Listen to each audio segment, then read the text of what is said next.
Hey guys, so Eli just posted something about butterfloops and butterflaps and introverted butterfly tangles, and there's a lot of stuff there. So I wanted to put in my 2 cents and hopefully expand on what he was talking about.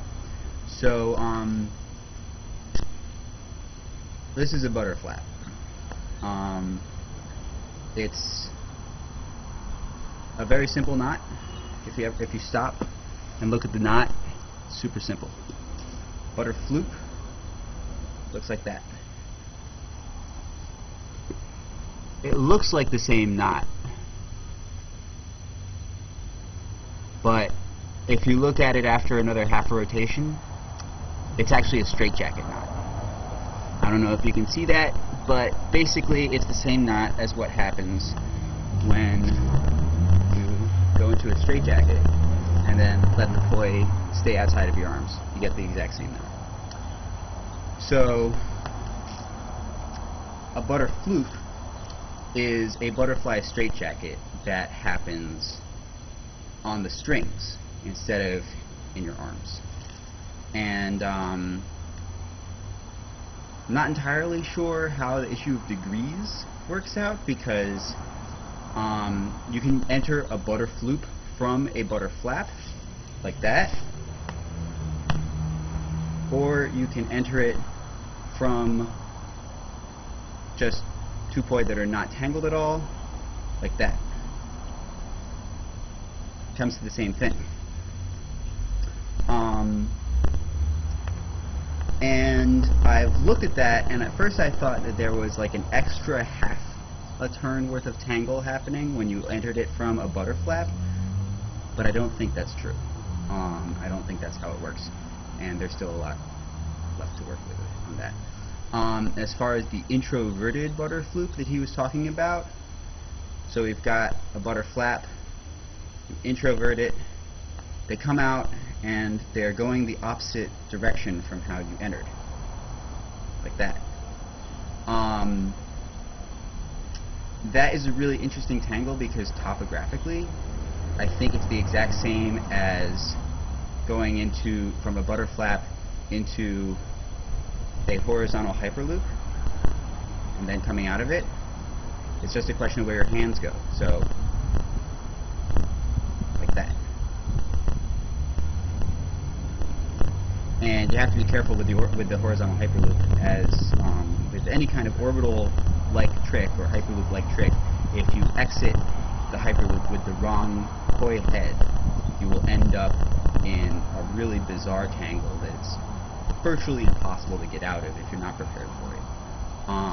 And I'm sure many of you practicing tangles have come up against this problem in some form or another. But so this is equivalent to this. Whoops. Let's do that. Nope. That, which is equivalent to, if you want to split time it, that. And from a perspective of looking at how where the koi heads go, what sequence they go there, and whether it's on the inside or outside of your arms, on which side of the tangle point it's on, those are all the same tangle. The question is just where your hands are over the course of it. So if your hands stay in the same place, you get that. If your hands move, well, if one hand moves up, you get that.